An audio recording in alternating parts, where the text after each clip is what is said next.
Wide-eyed and legless. That's a song title. And that lyric hit home to me at the time of its release, particularly the line, "The rhythm of the glass is stronger than the rhythm of life." I was 18 around this time and could officially get into pubs, even though I've been doing that for years. Nightclubs were now on my radar. This meant you could drink after the pubs had closed. It was around this time I had an encounter with the law. A friend and I were staggering home from the pub without the money to go on to a nightclub. We were in good spirits and didn't want to go home, so we decided to pay a visit to a friend's house to see if we could get another drink from him. When you've had a few, you tend to assume everyone is in the same high spirits as you, even at 2 a.m, when you just got them out of bed. Well, here's news. They aren't. After being told it's 2 a.m. for the umpteenth time, we were offered a bottle of brandy on one condition, that we buggered off and left them alone. Never having tasted brandy before, 2 a.m. seemed like the ideal opportunity to do so. You can now add brandy to the list of drinks I can't stand the smell of. I don't think it took too long before we came across two burly policemen in the shadows of a doorway.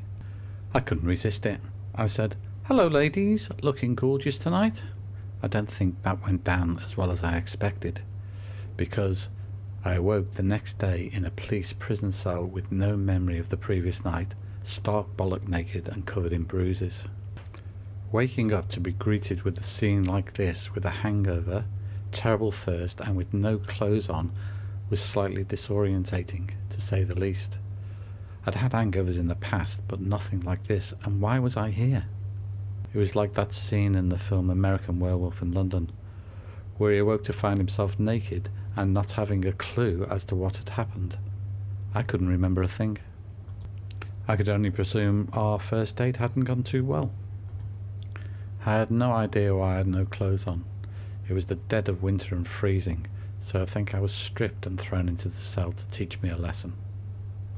I think whoever came in the next day saw the state we were in and wanted to get rid of us as quickly as possible, and let us off with a caution because this didn't look too good for them.